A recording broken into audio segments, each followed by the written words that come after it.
Good evening. We begin tonight with breaking news out of Haywood County. The Tennessee Highway Patrol in Memphis confirming an elderly man has died on Highway 79. Tennessee schools could soon be banned from teaching religious doctrine until they reach the high school level. Every war the United States has fought in is now represented in a West Tennessee community. After 3 years, the project is complete. It's an update to a story we brought you earlier in the week.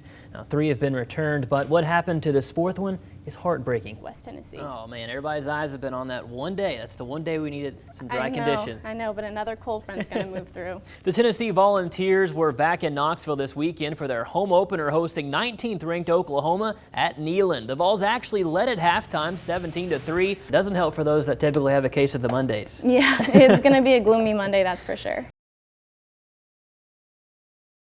We begin tonight with breaking news out of Union City as we've heard reports of a plane went down near the airport. We're told this is the area out on Airport Road where it appears a pilot was taking off and then crashed.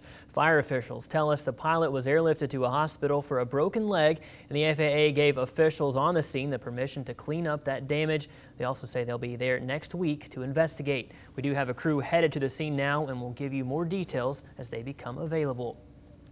On to our top story tonight. An officer-involved shooting in Gibson County leaves a man dead, and the Tennessee Bureau of Investigation on the scene today, putting the pieces together to understand what happened. The TBI says deputies with the Gibson County Sheriff's Office responded to Petty Lane in Trenton just before midnight last night after a man had made numerous threatening calls to 911. When deputies arrived, investigators said 52-year-old Michael Joseph Bartkowitz came out of that home and pointed a weapon at the officers. Deputies then fired on Bartkowitz, who was struck and later died at the scene. No one else was injured, and the TBI says this is an ongoing investigation.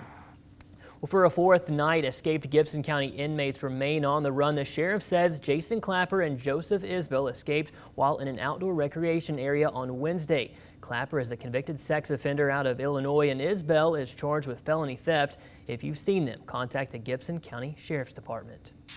U.S. Secretary of State John Kerry says the United States stands with France. He spoke during a press conference with Russia's foreign minister in Vienna.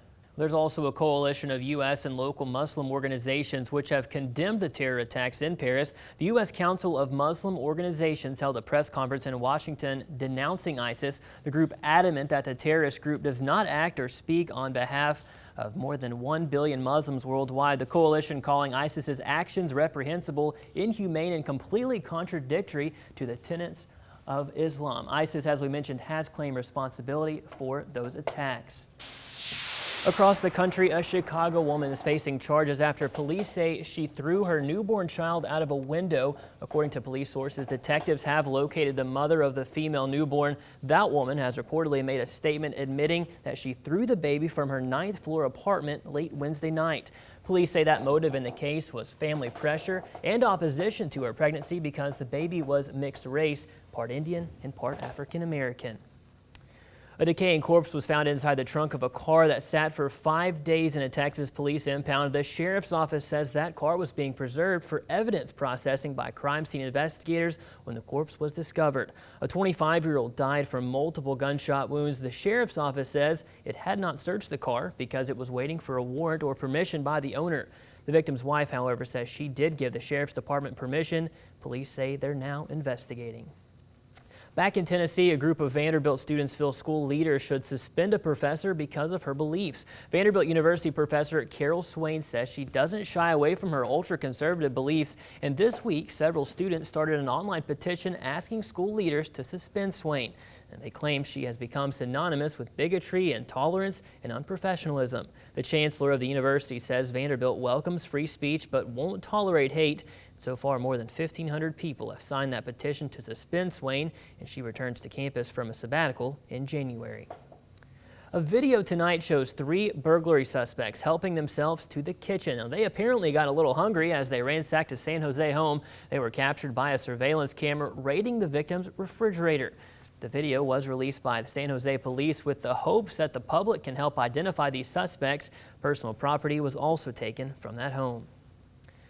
Well, California's Department of Transportation blasted a section of the Old Bay Bridge today. It only lasted about 6 seconds, but hundreds of workers took part in making sure this event went smoothly. Precautions were also made to protect the water's wildlife, and a floating sonar system was used to repel animals from the area.